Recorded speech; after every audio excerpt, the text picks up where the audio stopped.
So very welcome to this conversation with our guest here, who has been introduced by Fernando Claro, and thank you also Juan Pablo Coyumbian for being here with us. Thank you, Axel. Having a profound conversation about, well, many aspects we will develop in this next 40 minutes, 30 minutes, and then you will have the chance to make questions.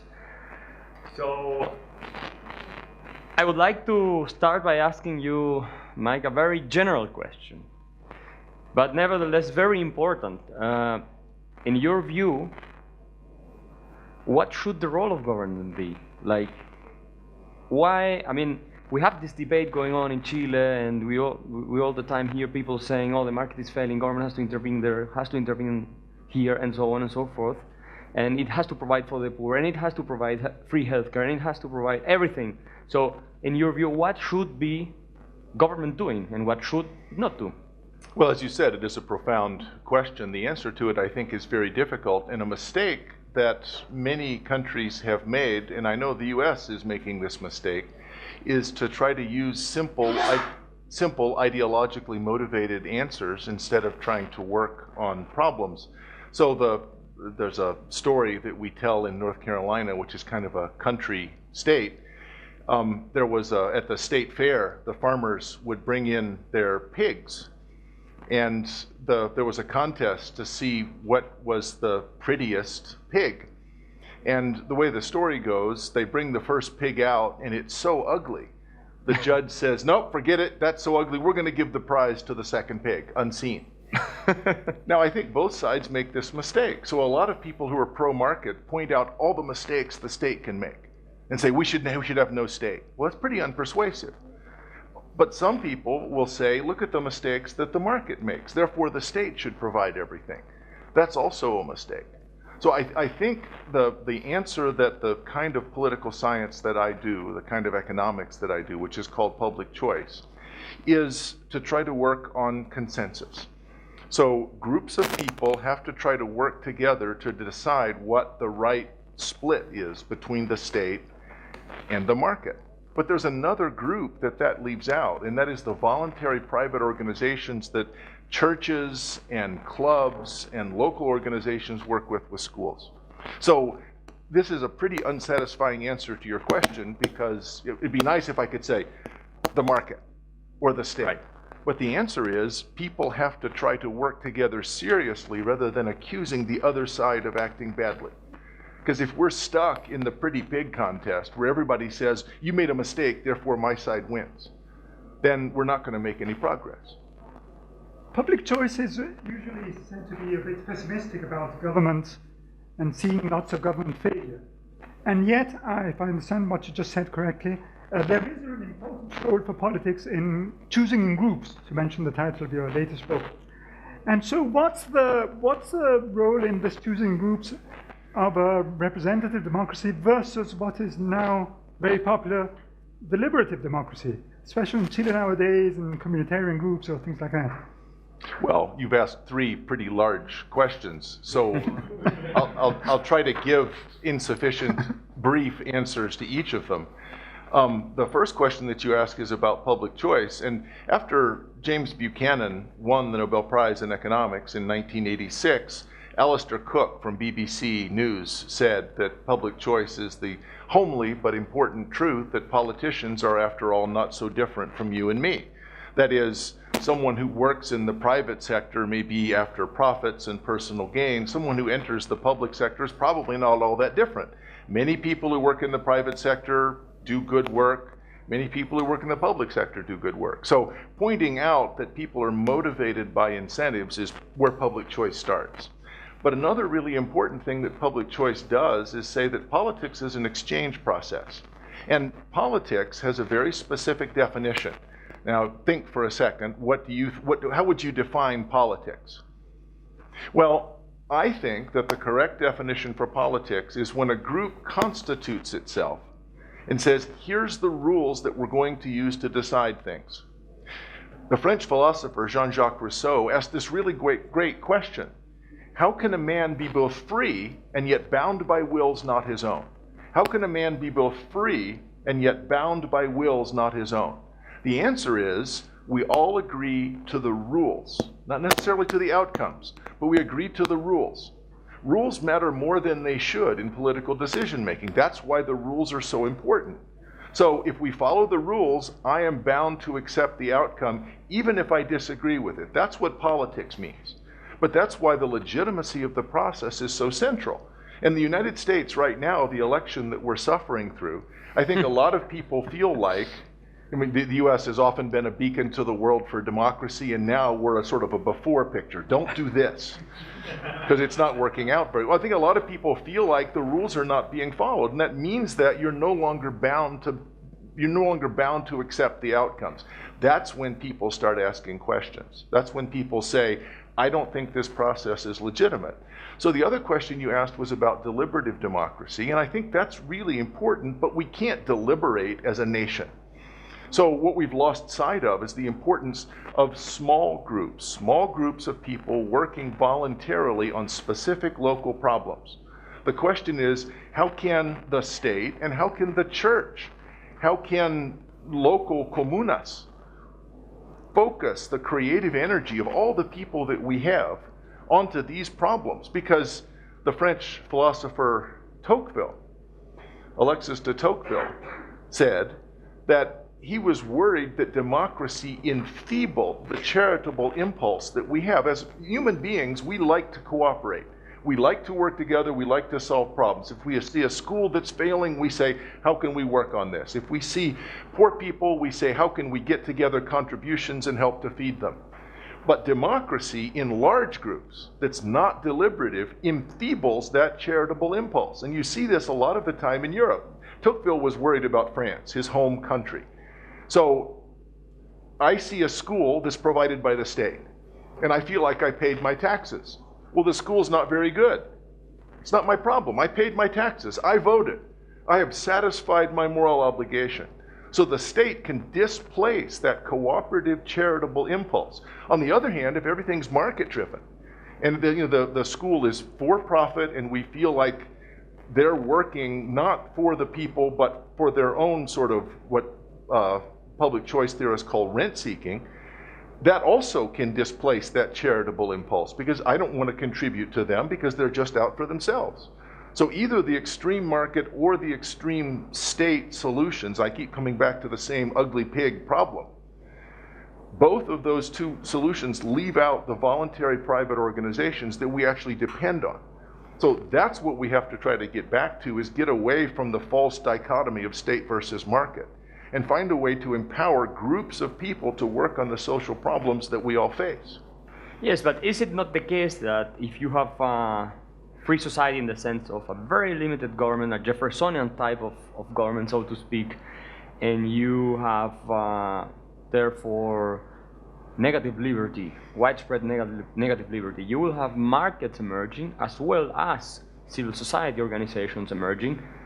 And so my point is it not government in the end, and I'm playing here a little bit of devil's advocate, the enemy, as of these organizations? Because it's not only the market that is going to be affected by government interventions, it's also, as you said, the civil society organizations. But that's basically because freedom is being restricted by the activity of government. So wouldn't it be better to have a kind of gnostic state for respecting the individuals and then expecting it to produce the results?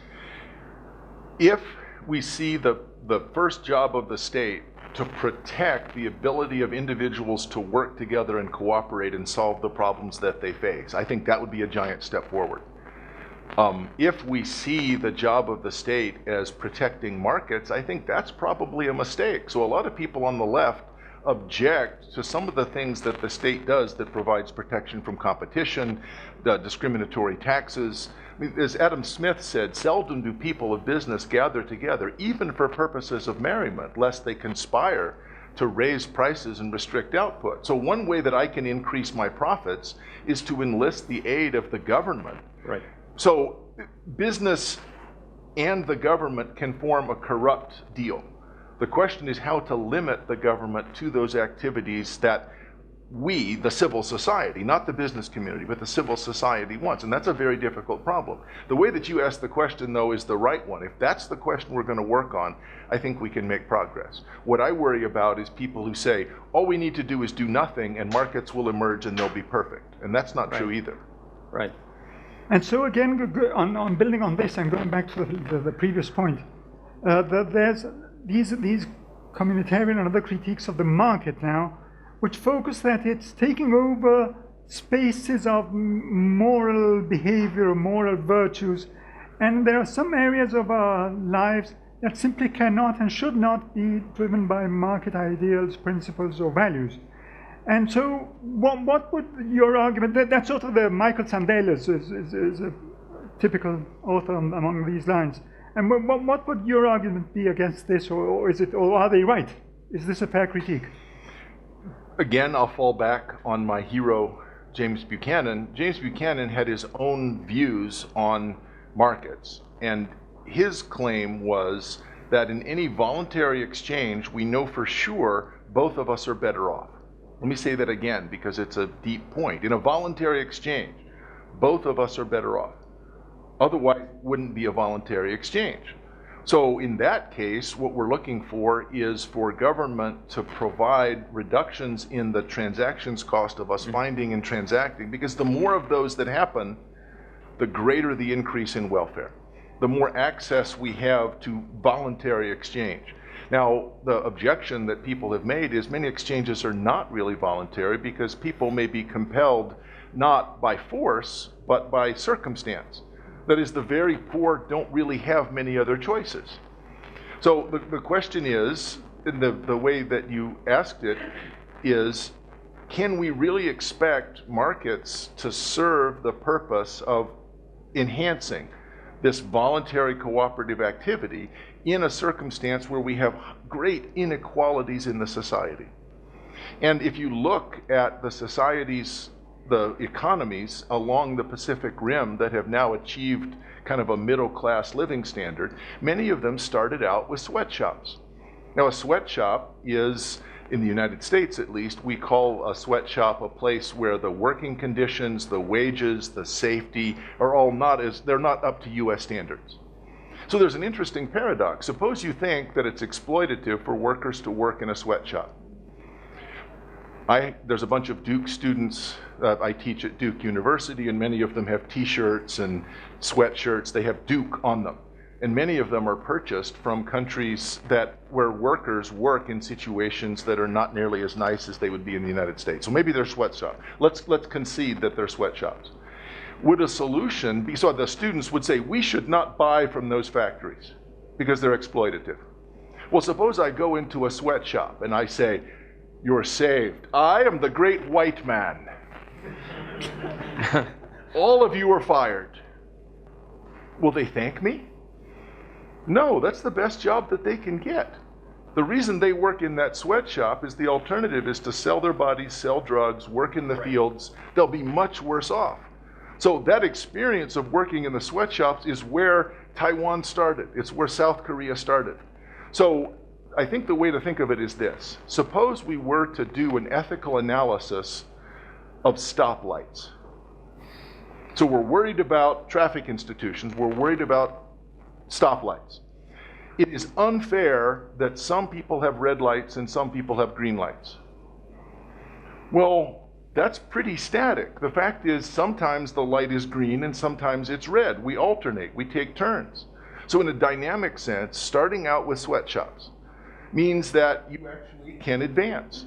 But you have to be in a situation where property rights are secure, where the accumulation of productive resources can actually then be used to produce more factories and more jobs in the future. But every country that has made it out of poverty has done it by encouraging first what we might call sweatshops, then the development of a middle class, and then the concern for political rights and for the inequalities of income.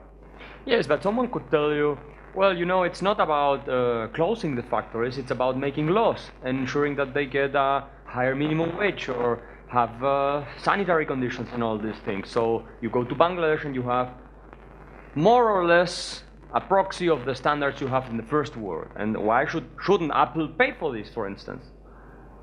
And that's a good question. So in the United States, there's a phenomenon called gentrification. So a poor neighborhood, some bearded young men, hipsters move in. They've got, I wasn't looking at you. They've got flannel shirts, they make pickles, they make their own beer, and before very long, the value of the neighborhood goes up. Well, the poor people have to move out. They can no longer afford to live in that neighborhood. If you create a situation where the jobs have better safety, shorter hours, you're going to get people, not the poor people that work there now, but you're going to get middle class, high school educated people, because those are much better jobs if they have better conditions. So you'll get job gentrification. The reason why people work in sweatshops is that's the position, the total amount of compensation, safety, wages, work hours, all those things together. If you make it more expensive to hire them, you're going to have to hire someone who's more productive. Jobs can be gentrified too. And so companies that have tried this found that the poor people who used to work in their factories no longer can work there. So if your goal is to help the poor, that would be the last thing you would want to do. And it does seem paradoxical because I care about them. I want the poor people to do better. The paradox is me acting on that impulse makes them worse off. And it's not about me feeling good about myself. It's about actually helping the poor. Turns out the way actually to help them, to help the poor, is to put them on the first step on the ladder towards economic success. And that, surprisingly enough, is often a sweatshop. And so there's a virtuous element, which is something you've worked on. There's a virtuous element in entrepreneurship. Entrepreneurship is not just creating efficiency or whatever, it's also something valuable in a moral sense, to put it that way. Entrepreneurship is one of the hardest things to understand, and the question is, how do you encourage entrepreneurship? Now, I had a student in one of my large classes, and I talked about the nature of profits. And let me ask you this question. Just think to yourself, are profits evil? Now, Karl Marx argued that profits were evil because he claimed that the source of value was labor. But if you think that value is the subjective valuation that consumers place on a product, that is, I make a product, you want to buy it, and you'll pay me more than it cost me to make it. Two values are created there. One is the value that goes to my workers and the value that goes to me, the producer. But the other is the value that goes to the consumer. How would we measure the value that goes to the consumer? The value that goes to the consumer is the difference between how much they would pay and how much they have to pay. So how much value in the world do iPhones create? Well, a lot of people would pay $1,000, $2,000 US for an iPhone, and they cost $400. So each iPhone is creating more than $1,000 in value, if you measure it according to consumers, sort of the subjective value that consumers place on this. That's where value comes from, is the value consumers place on it. Now, Apple, the company, does take out some profits from the price that they receive. How would you decide if that profit is too much? Right. When are profits deserved? Well, they invented something that people really want to buy, and out of all the other smartphones, I guess right now it's a little hard for Galaxy, because one advantage of the iPhone is it doesn't catch fire. So that's sort of a minimal. That's not exploding planes. Yeah, so but normally you're comparing these along pretty different, pretty similar standards, and a lot of people like iPhones. Well, you can say it's too much, but you can also say people should always have green lights.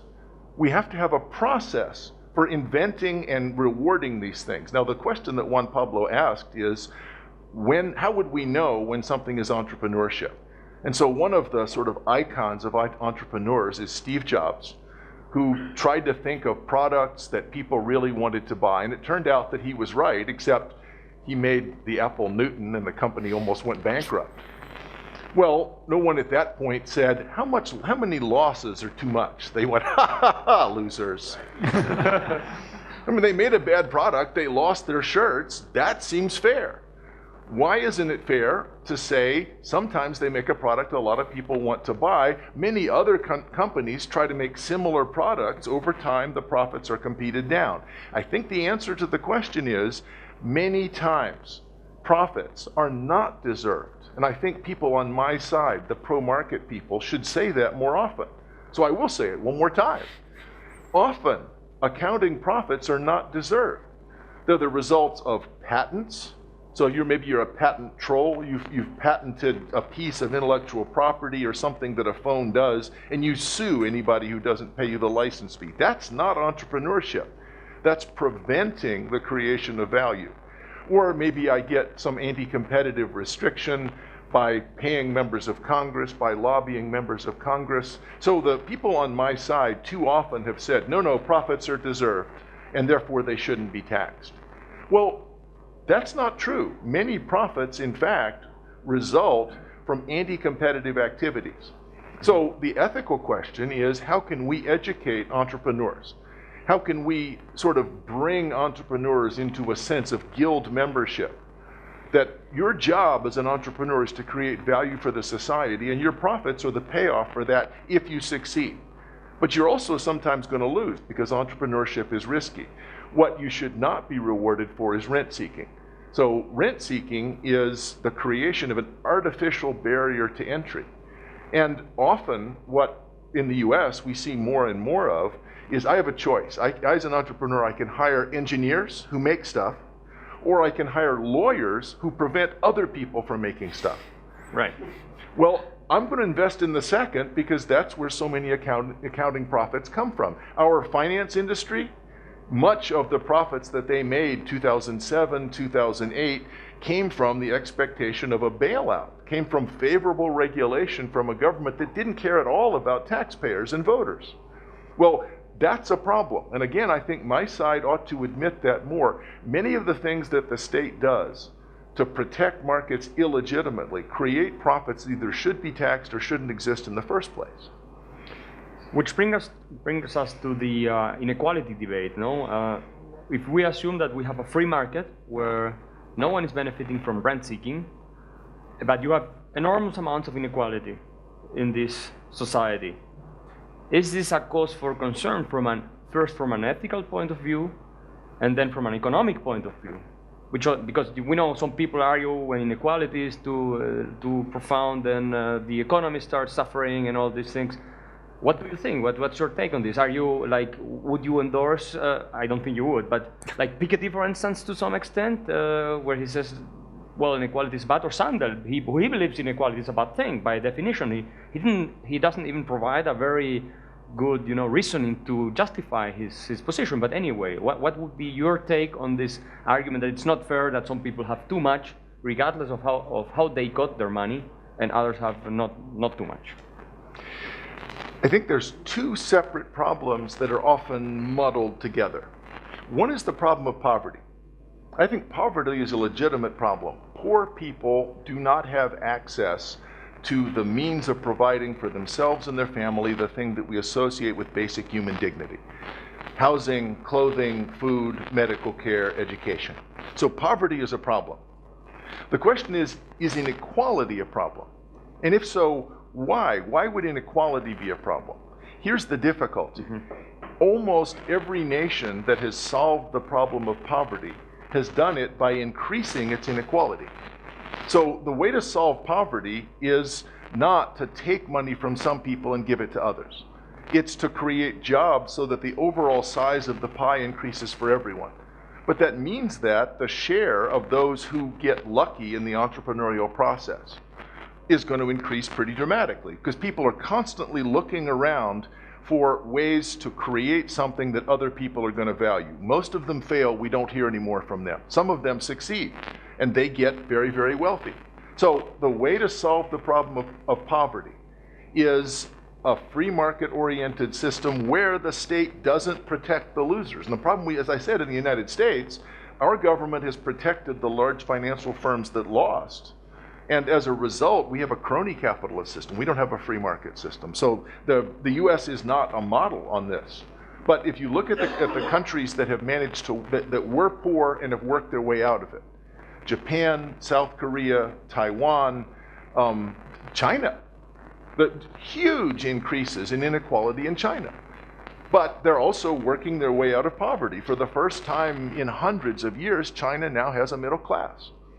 So I worry that when we think about inequality, we're thinking of it in a static sense. Everybody should have a green light. Instead of, let's have a process where we manage this best we can. And some people are going to win the lottery. Some people are going to end up with quite a bit of money. That's the price we pay for solving the price of poverty. So the way to get rid of poverty is to make more wealthy the poor people. The way to get rid of inequality is to make less wealthy the rich people. That doesn't help the poor people at all, unless you take the sin of envy and raise it to the status of a social virtue. Right, which is what to some extent we could understand when he argues for 85% taxes. It is something that intellectuals often get trapped in. You know, I went to college, I made a lot of good grades, and I worked really hard. But there's this entrepreneur, maybe he sells used cars, and he's really rich, and he made B's in school. Why don't I make all the money? Well, the answer is he's actually working, and no one knows what I do. I'm a professor. But I mean, we think smart people should make more money than people who create value and maybe just get lucky. And the thing is, there's a big element of luck in it. If I find something that's useful for the society, it doesn't matter if it was luck or not. I was looking because I was looking to make profits, and the society benefits as a result. So it's not deserved.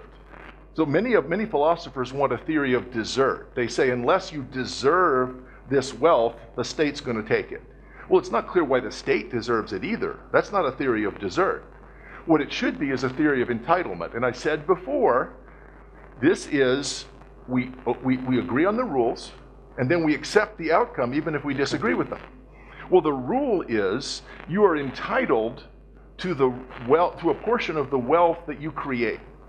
Now, I may disagree with the outcome because it increases inequality, but it helps poverty by more. So I think that there's a mistake that's being made, and I'm not saying they're doing it on purpose, but there's a confusion about the importance of poverty compared to inequality. And so on this, because normally there's the idea that there's lots of poverty, there's lots of inequality, and government is ways by which the population, the voters, tend to desire to improve things. It's to make things better.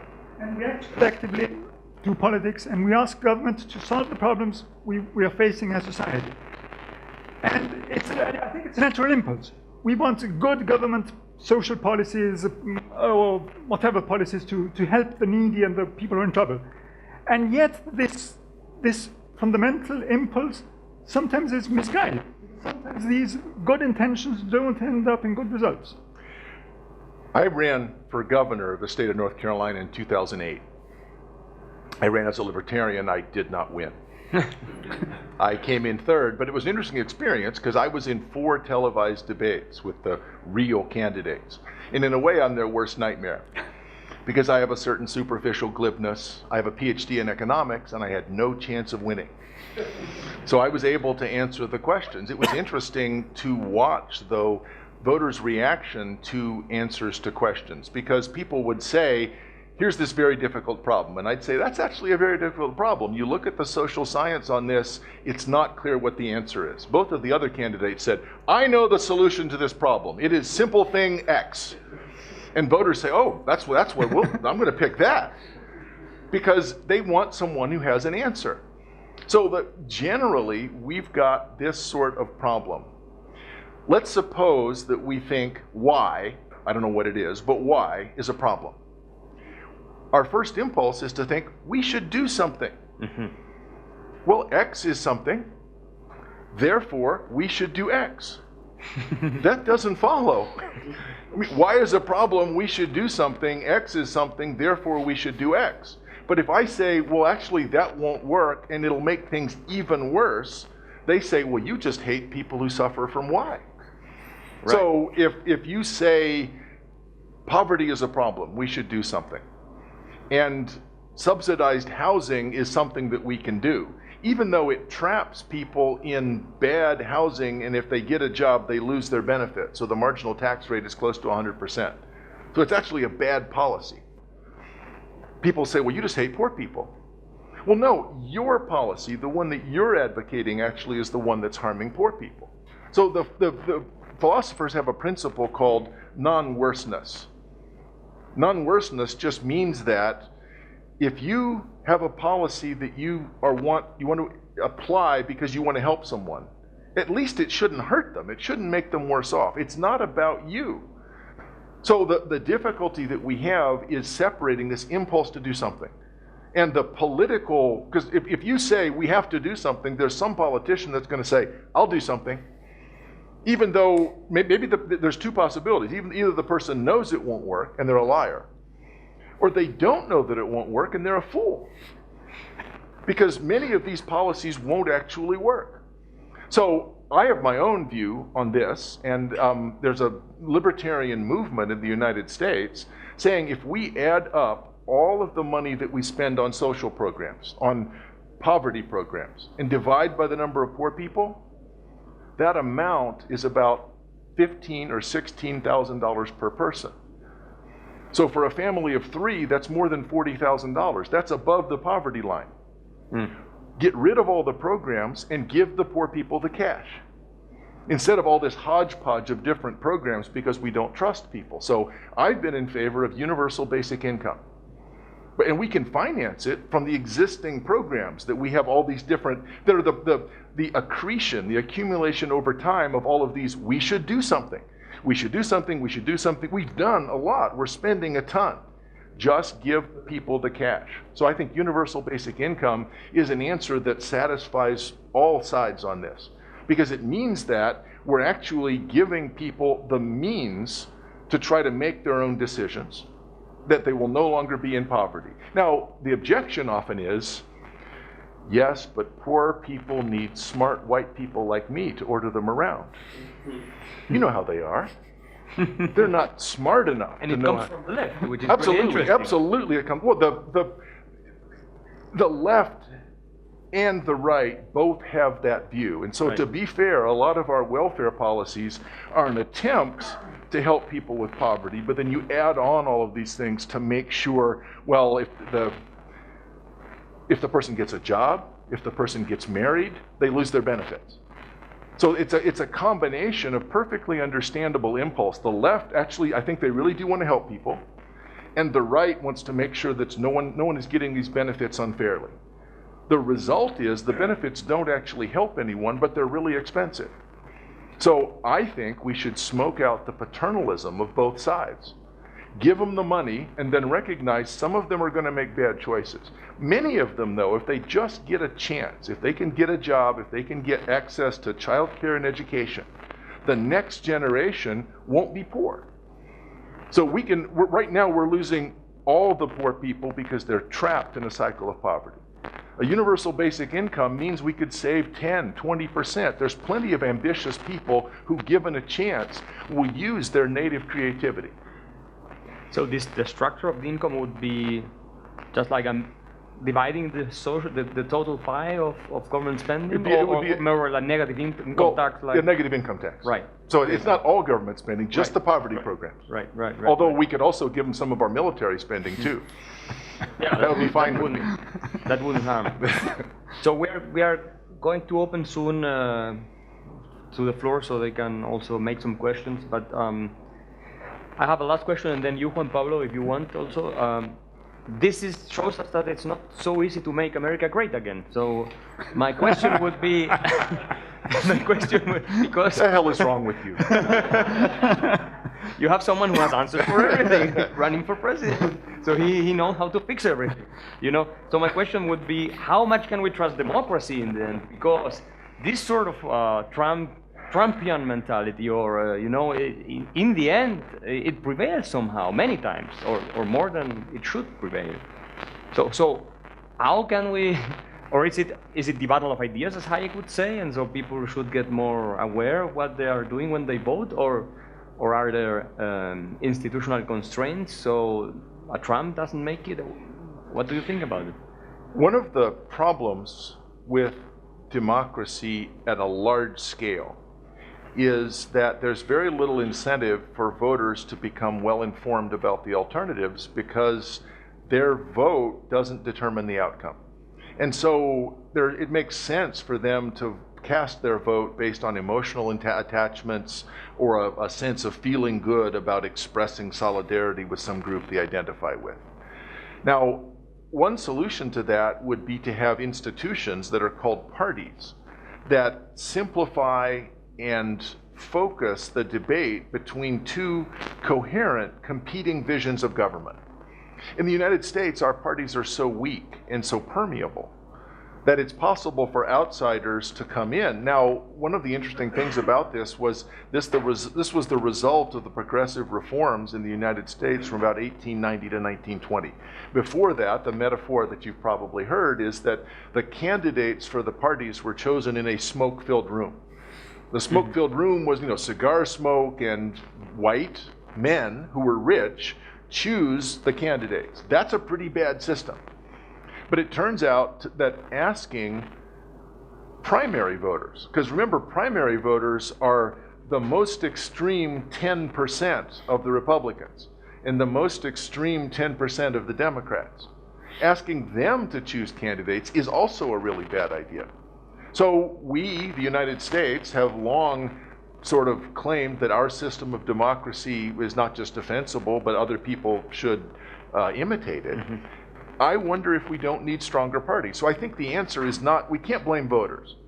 But voters are in a situation where they're making choices among alternatives that are not very good. So frankly, I think the choice between Trump and Clinton is not a very good choice. What we need is institutions that direct their voters' energies in a better way.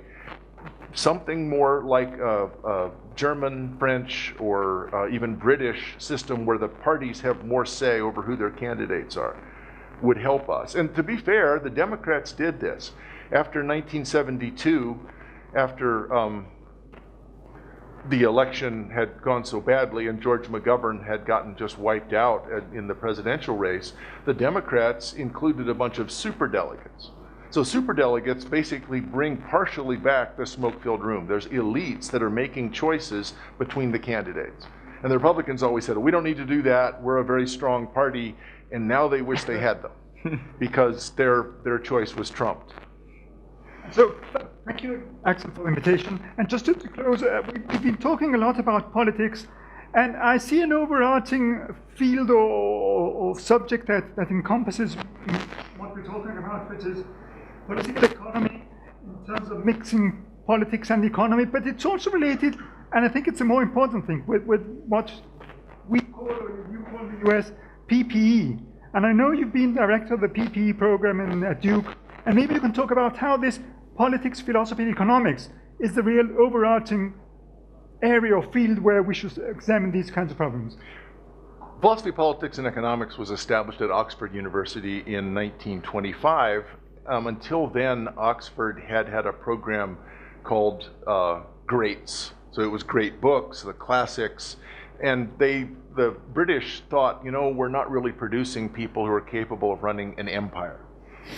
And so the Oxford refocused on PPE, and a surprising number of prime ministers and members of parliament in many countries come from a PPE background.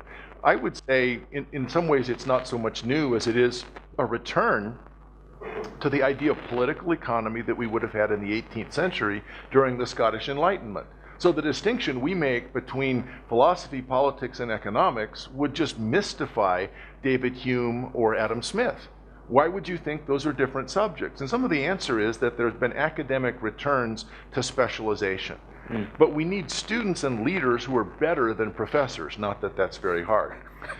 So the way to do that is to encourage our students to work on some of the unanswered questions.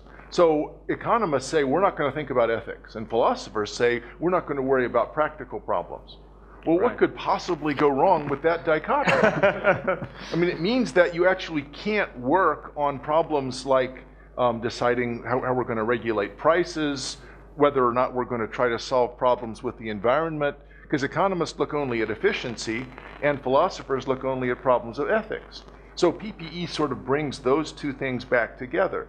So some of what PPE is to help us refocus on unanswered questions like that. But something else that PPE can do is problematize some of the unquestioned answers. So a lot of the things that we've just concluded about markets, and like I said, I would blame my own side for doing this, that markets are what happen in the absence of any kind of state interference, that's just not true. There's all sorts of underpinning of providing a system for adjudicating disputes over property rights, for defining property rights, providing a system of currency. For us to just to accept, as economists often do, an abstraction from real-world institutions that provide the underpinnings in which market transactions can take place and provide mutual benefits is one of the things that I think PPE brings back. So PPE is expanding all over the world, but there's now 57 PPE programs in the United States, and 20 of those are new in the last 2 years. So I think that in some ways all we're doing is bringing back the notion that these things are together from the 18th century rather than inventing something new. That's great. So we are going to open preguntas. Por favor, tratar de mantenerla breve, que no sean muy largas para que todos puedan preguntar. Hi. Hi, Michael. My name is Gonzalo. I will ask a question about a very interesting case in the US. The last June, Orlando, a shooter make a battery, for say, and many authorities say that it's necessary a gun control in the country to avoid the gun violence. On the other hand, the NRA said that gun control doesn't decrease the gun violence and is just about control but not about guns. Do you believe that the gun control will decrease the gun violence? Well, this is a big question, and we could have an entire discussion of it. In terms of full disclosure, let me say I'm a member of the NRA. I own many guns. And I think we should have more gun control. Because the US system ignores, I may be the only person who thinks that, but the US system ignores the fact that the Second Amendment has two parts. So the first part talks about a well-regulated militia being necessary for the safety of a free state, and then it says the right of the people to keep and bear arms shall not be infringed. So the First Amendment, remember, says Congress will make no law. That's different from mentioning well-regulated. So the NRA has fought any sort of sensible regulation, and the left has wanted to ban all guns, which the Supreme Court has said won't work. So I think registration, background checks, training, I think it should be like a driver's license. So your right to drive is contingent on you behaving responsibly and getting training, demonstrating that you've achieved a certain level of training. So I do a lot of gun training myself. I have a concealed carry permit. I do a lot of work with trying to teach people about guns. I think that something more like a driver's license. That is, you have to be qualified, and you can lose it if you behave irresponsibly. But here's the problem with the sort of other side that would say what we should do is get rid of guns. Maybe we should make murder illegal. Oh wait, it is illegal already, and yet a murder still happened. So the point is, if someone wants to commit murder, they're likely to be willing to break the gun laws on the way to doing it. Having laws against guns will just keep law-abiding citizens like me from having them. They won't keep criminals from having them. So a more sensible system modeled on something like a driver's license, where we do have the sensible regulations that now many places lack. The state of Florida, where I grew up, if you cross the border, the police say, "Do you have a gun?"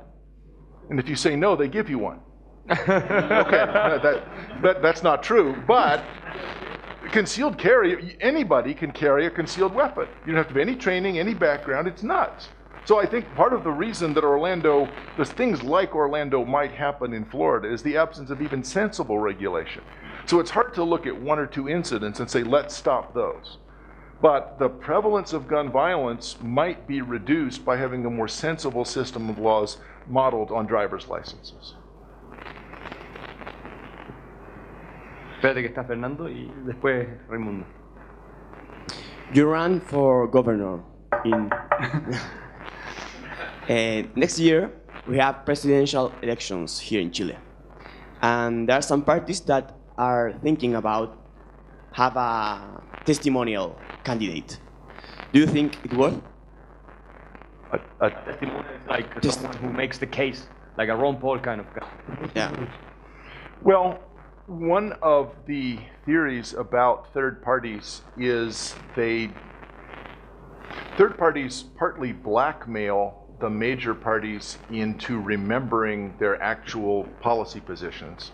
And they also are a way of introducing new policies. So the reason I think that having a more open electoral system is nice, is useful for the voters, is that in the United States we're probably always going to have two parties. But who's to say which two parties those are? So it's different to say we have two parties, many other parties have been able to enter, and these were the two that voters most selected, or saying we're going to have rules that saying we're only having two parties. So having other candidates in debates and having access to the public, it's partly a testimonial, but it also means that I get to confront the candidates. I had a different status. So when I'm in the debates, I was in the middle and the other two candidates were on the outside. And so when they asked questions, I also got to ask questions. And they would like to restrict the conversation to the things that they disagree about, because there's a bunch of things that they agree about and don't want to bring up. So having a testimonial candidate means they don't get to decide what questions they have to confront. Having another candidate means you don't have to just rely on the media or voters, you actually have someone on the stage to be able to ask those sorts of questions. And if nothing else, it just makes things seem more open and accessible. We have one question back there. Yes. My question goes about the relation between market process and democracy. Do you think that is it illegitimate for that democracy be run by market logics, like, for example, buying and selling votes, and what has the public choice theory has to say about that? Again, that's a really big question. So in the United States, just a few years ago, we had a Supreme Court decision called Citizens United. And Citizens United basically opened up the system to direct contributions from the treasuries of corporations, not contributions, but expenditures. And so the question is, what is the relationship between money and speech? Well, in a large country, if I have an opinion and I want to express it, the only way other people can hear it is if I have enough money either to buy ads or I have an institution like parties to give me access to the agenda where I can get people's attention. So money is crucial for third-party candidates to be able to participate. Money is crucial for outsiders to be able to raise questions. But the distribution of money is not equal. So the people who have money tend to be ones who have interest in the current system. So I think the public choice response to this would be restrictions on spending are more likely to benefit incumbents. Restrictions on spending are more likely to benefit incumbents. Incumbents have a big advantage because they already have office. If they show up to give a speech, you say, oh, the governor's giving a talk. Whereas if the governor's opponent shows up, people say, oh, some politician is giving a talk. So they don't get covered very much. The only way challengers can get attention is to be able to spend money. The problem is, in order to receive that money, they may have to make promises to where the money is. So I think the United States has gotten itself into a difficult position where we may be doing exactly the wrong thing. So let me give you an example. We have disclosure laws. So the disclosure laws say that anyone who contributes more than $200 has their name printed. Well, that means if I make a contribution and my boss disagrees with it, I may be retaliated against. But corporations can give money and nobody knows where it's coming from. So it seems odd that we would punish individuals but focus on making sure that large corporations can make contributions without any sort of accountability. I think the United States has gotten itself into a difficult position. On the other hand, our elections are relatively open. So I have a student who is from China, and he was pretty brave. He did a bunch of interviews with people back in China about what did they think about Donald Trump. Now, the Chinese government position about Donald Trump is, well, it's just American politics and capitalism as usual. Some rich guy is running for office. But what many Chinese people see is this guy who is not a party insider was able to use money to break through and win the nomination in one of the parties. That could never happen in China. So in a way, we are open. Donald Trump is the best and the worst of the American system. I tend to think the worst right now. But in the sense that an outsider can break in because money allows more competition, more outside ideas, even if, as in this case, the ideas are terrible. We have, there.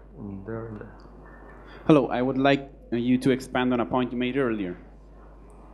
What should the role of charity be in Latin American countries, and how can the role of what? Of charity, and how can civil society organizations help the poor in the areas where governments are failing? What are the best policies that we can do as individuals?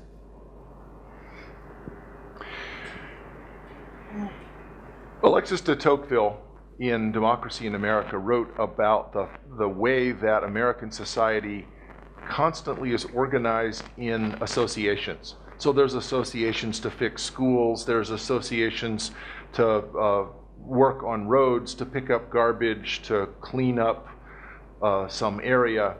The question is, how do you get that ethic where a group of people don't wait for the state to do something? So there was a famous example in Africa where there was a large sump, a hole in the ground that would fill with rainwater, and there might be a dead cow in it, so there was a lot of disease. So what they wanted to do was get rid of this drainage area because it was producing a lot of mosquitoes. A Dutch company came in and installed a pump that you could pump by hand, and so you could drain this filthy water out. They came back a year later and the pump was broken. They asked, I mean, it's pretty easy to fix, why didn't you do it? And they said, well, we asked the state to fix it and nobody did anything. They didn't have the sense that they as individuals were empowered to try to solve this problem. So I don't know how you create it, but I do think that one of the things the state can do is displace the impulse for charity that already exists. The more the state says, we're going to take care of all of society's needs, we are going to provide for the poor, we're going to provide for education, will displace people's natural charitable impulse. In the United States, we've started to see this happen. This used to be an activity of the church. Many churches would engage in this. They already had infrastructure for providing it. That's true here also. So I worry about the conflict between the church as a social organization and the state as a coercive entity in conflict with each other, when what we need to do is try to find a way to get them to cooperate. I don't know the answer to how to do that. It needs to be done community by community. But I worry that the state is going to enfeeble that impulse that people naturally have, to the point where if you see a problem, you say, darn it, the state should do something, and not I should do something. I have the moral responsibility of trying to help people who are in trouble. So let's take 2 more questions. Okay, 3. Okay, 4. No. I'll just make my answer shorter. Yeah. So who was next? Hi. Well, I've always had the idea that a good idea will sell itself, you know? But sadly, I don't see it like happening constantly, because I see my country or see what happens in the US, and good ideas suddenly are not like what people want, because I see a crowd completely alienated, I don't know how to say it, but alienated by quick solutions and things that they want. But how can we educate people to understand that quick solutions are not the best solutions, and that the good solutions require time or effort or something like that? I don't know that we can educate people to do that, because that's a natural human impulse. What we might be able to do is set up institutions that limit the damage that's done by that impulse. So the sort of institutions that I'm thinking about are responsible parties that have more of a connection in the community rather than just being seen as sort of political corporations. And honestly, right now, Germany is solving that problem pretty well. Germany is having a big problem with immigration. They're going to have some difficulties, but a lot of the local party organizations are actually not waiting. They're putting together food banks and shelter for immigrants. So it's not impossible. I think that education is not the answer. We always, what people usually mean by education is make other people act as if they agreed with me, because I know what to do. I think what we need is institutions that limit the damage that democracy can do, and at the risk of, I'm sure most of you know this, but we need to be reminded, Plato was very skeptical of the notion of democracy, because democracy means mob rule. So if we take one person who doesn't know enough to govern himself and gather a bunch of them into an unruly mob, we think now we have something. Now these people are able to govern all of us.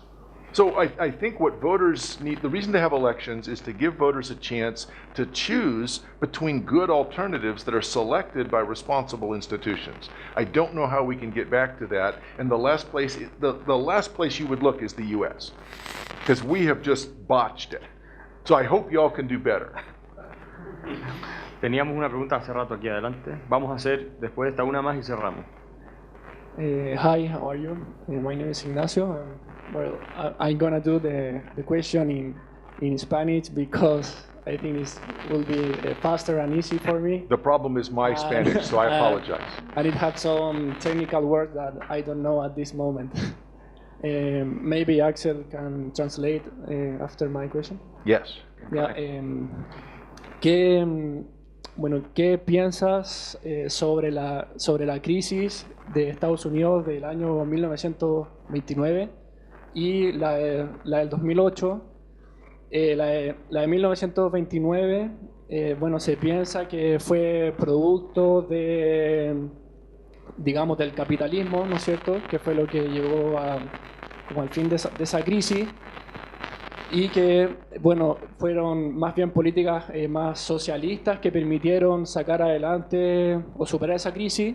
Y en la del 2008, creo que hasta hoy en día existen discusiones con respecto a si la crisis del 2008 fue causada por el Estado o por el mercado. No tengo entendido que Axel ha escrito mucho sobre eso, también puede tener alguna opinión sobre eso. Y yo he escuchado que, si bien no he estudiado muy en profundidad el tema, he escuchado que la crisis del 2008 bueno, fue causada por el capitalismo, principalmente por los bancos, y que el principal problema fue algo como la tasa de encaje, ya que la tasa de encaje fue el problema. Y no sé, en resumen estas crisis fueron causadas por el capitalismo o por el socialismo. So the question would be, can we blame capitalism for the 1929 crash and the 2008 crash? You know, in English, everything is shorter. What's your take on that?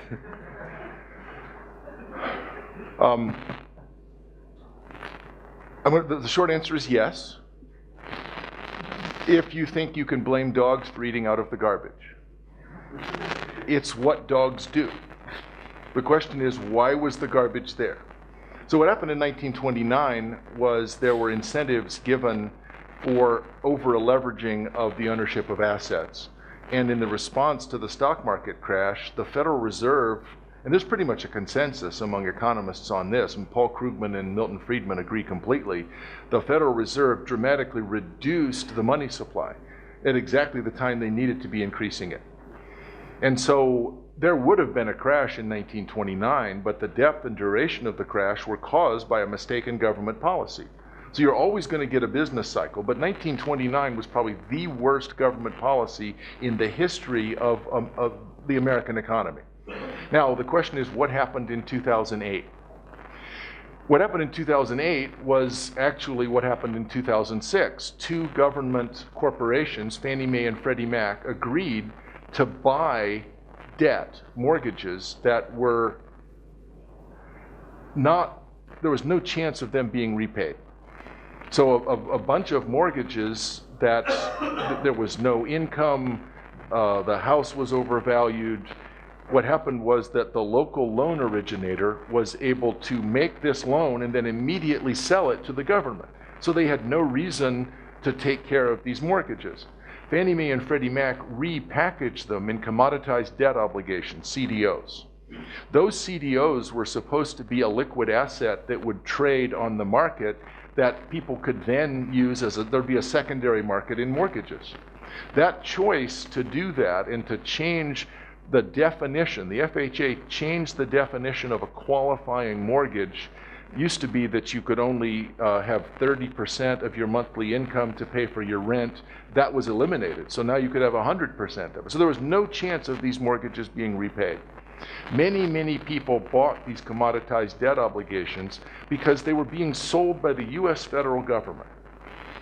Now, absolutely a bunch of charlatans and fraudulent banks put together as many of these as they could. So it's a problem of capitalism.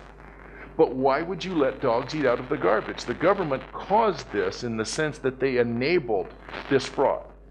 So I blame the government in the sense that you would expect fraudulent activities from some market participants if they can get away with it. So we needed better regulation, not more regulation. This is a very heavily regulated market. We needed a regulation that was not bought and paid for by the banks. And the response to this, Dodd-Frank made things worse, not better. Dodd-Frank has a bunch of reporting requirements that make it very difficult for small, nimble, new competitors to enter this market. But large companies that already exist have their profits protected by this regulation. So you look at the people who've got the largest number of contributions from Wall Street, and it's Barney Frank, Christopher Dodd, and Hillary Clinton. They're the ones who get most of the contributions from Wall Street. Hillary Clinton has a well-documented history with Wall Street. She is the candidate of Wall Street. Wall Street is not new companies that don't exist yet. Wall Street is the large companies that are trying to protect themselves from competition. So that's not capitalism. That's crony capitalism. So maybe we can agree that crony capitalism did cause both of these. But no free market advocate would ever say that's the way the system should work. We should be able to agree, let's get rid of that. So but basic answer to your question is yes. ¿Había alguna pregunta más? ¿Cerramos o vamos? Estamos. Había una. Bueno. So, thank you, Mike, for being here with us. It has been fantastic to have this conversation. And we look forward to seeing you again in Chile, hopefully very soon. And I take it you will not vote for Trump or Hillary, so... I will vote for Gary Johnson, the Libertarian candidate. Right, that's my candidate too. Así que démosle un aplauso a Mike y agradecemos.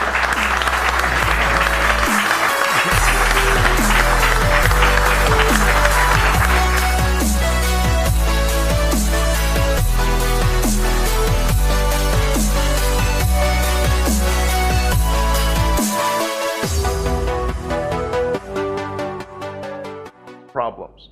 The question is, how can the state and how can the church, how can local comunas focus the creative energy of all the people that we have onto these problems? Because the French philosopher Tocqueville, Alexis de Tocqueville, said that he was worried that democracy enfeebled the charitable impulse that we have. As human beings, we like to cooperate. We like to work together, we like to solve problems. If we see a school that's failing, we say, how can we work on this? If we see poor people, we say, how can we get together contributions and help to feed them? But democracy in large groups that's not deliberative enfeebles that charitable impulse. And you see this a lot of the time in Europe. Tocqueville was worried about France, his home country. So I see a school that's provided by the state, and I feel like I paid my taxes. Well, the school's not very good. It's not my problem. I paid my taxes. I voted. I have satisfied my moral obligation. So the state can displace that cooperative charitable impulse. On the other hand, if everything's market-driven, and the school is for-profit, and we feel like they're working not for the people, but for their own sort of what public choice theorists call rent-seeking, that also can displace that charitable impulse, because I don't want to contribute to them because they're just out for themselves. So either the extreme market or the extreme state solutions, I keep coming back to the same ugly pig problem. Both of those two solutions leave out the voluntary private organizations that we actually depend on. So that's what we have to try to get back to, is get away from the false dichotomy of state versus market, and find a way to empower groups of people to work on the social problems that we all face. Yes, but is it not the case that if you have a free society in the sense of a very limited government, a Jeffersonian? So very welcome to this conversation with our guest here, who has been introduced by Fernando Claro, and thank you also Juan Pablo Coyumbian for being here with us. Thank you, Axel. Having a profound conversation about, well, many aspects we will develop in this next 40 minutes, what is it, 30 minutes, and then you will have the chance to make questions. So I would like to start by asking you, Mike, a very general question, but nevertheless very important. In your view, what should the role of government be? Like, why, I mean, we have this debate going on in Chile, and we all the time hear people saying, oh, the market is failing, government has to intervene there, has to intervene here, and so on and so forth. And it has to provide for the poor, and it has to provide free healthcare, and it has to provide everything. So, in your view, what should be government doing, and what should not do? Well, as you said, it is a profound question. The answer to it, I think, is very difficult, and a mistake that many countries have made, and I know the US is making this mistake, is to try to use simple ideologically motivated answers instead of trying to work on problems. So there's a story that we tell in North Carolina, which is kind of a country state. There was at the state fair, the farmers would bring in their pigs, and there was a contest to see what was the prettiest pig. And the way the story goes, they bring the first pig out, and it's so ugly. The judge says, nope, forget it, that's so ugly, we're going to give the prize to the second pig, unseen. Now, I think both sides make this mistake. So a lot of people who are pro-market point out all the mistakes the state can make and say, we should have no state. Well, that's pretty unpersuasive. But some people, be after profits and personal gain, someone who enters the public sector is probably not all that different. Many people who work in the private sector do good work. Many people who work in the public sector do good work. So pointing out that people are motivated by incentives is where public choice starts. But another really important thing that public choice does is say that politics is an exchange process. And politics has a very specific definition. Now think for a second, how would you define politics? Well, I think that the correct definition for politics is when a group constitutes itself and says, here's the rules that we're going to use to decide things. The French philosopher Jean-Jacques Rousseau asked this really great question. How can a man be both free and yet bound by wills not his own? How can a man be both free and yet bound by wills not his own? The answer is, we all agree to the rules, not necessarily to the outcomes, but we agree to the rules. Rules matter more than they should in political decision making. That's why the rules are so important. So if we follow the rules, I am bound to accept the outcome, even if I disagree with it. That's what politics means. But that's why the legitimacy of the process is so central. In the United States right now, the election that we're suffering through, I think a lot of people feel like, I mean, the US has often been a beacon to the world for democracy, and now we're a sort of a before picture. Don't do this. because it's not working out very well. I think a lot of people feel like the rules are not being followed, and that means that you're no longer bound to accept the outcomes. That's when people start asking questions. That's when people say, I don't think this process is legitimate. So the other question you asked was about deliberative democracy, and I think that's really important, but we can't deliberate as a nation. So what we've lost sight of is the importance of small groups of people working voluntarily on specific local type of government, so to speak, and you have therefore negative liberty, widespread negative liberty. You will have markets emerging as well as civil society organizations emerging. And so my point is it not government in the end, and I'm playing here a little bit of devil's advocate, the enemy, as of these organizations, because it's not only the market that is going to be affected by government interventions, it's also, as you said, the civil society organizations, but that's basically because freedom is being restricted by the activity of government. So wouldn't it be better to have a kind of gnostic state for respecting the individuals and then expecting it to produce the results? If we see the first job of the state to protect the ability of individuals to work together and cooperate and solve the problems that they face, I think that would be a giant step forward. If we see the job of the state as protecting markets, I think that's probably a mistake. So a lot of people on the left object to some of the things that the state does that provides protection from competition, the discriminatory taxes. I mean, as Adam Smith said, seldom do people of business gather together, even for purposes of merriment, lest they conspire to raise prices and restrict output. So one way that I can increase my profits is to enlist the aid of the government. Right. So business and the government can form a corrupt deal. The question is how to limit the government to those activities that we, the civil society, not the business community, but the civil society wants. And that's a very difficult problem. The way that you asked the question, though, is the right one. If that's the question we're going to work on, I think we can make progress. What I worry about is people who say, all we need to do is do nothing and markets will emerge and they'll be perfect. And that's not true either. Right. We'll say, look at the mistakes that the market makes. Therefore, the state should provide everything. That's also a mistake. So I think the answer that the kind of political science that I do, the kind of economics that I do, which is called public choice, is to try to work on consensus. So groups of people have to try to work together to decide what the right split is between the state and the market. But there's another group that leaves out, and that is the voluntary private organizations that churches and clubs and local organizations work with schools. So this is a pretty unsatisfying answer to your question, because it'd be nice if I could say the market or the state. Right. But the answer is people have to try to work together seriously rather than accusing the other side of acting badly. Because if we're stuck in the pretty pig contest where everybody says, you made a mistake, therefore my side wins, then we're not going to make any progress.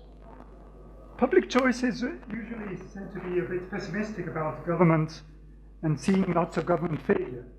And yet, if I understand what you just said correctly, there is an important role for politics in choosing in groups, to mention the title of your latest book.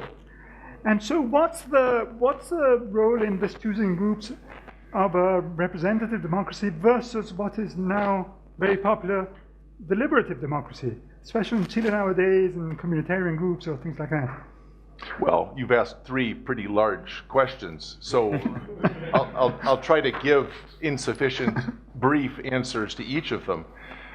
The first question that you ask is about public choice, and after James Buchanan won the Nobel Prize in Economics in 1986, Alistair Cook from BBC News said that public choice is the homely but important truth that politicians are, after all, not so different from you and me. That is, someone who works in the private sector may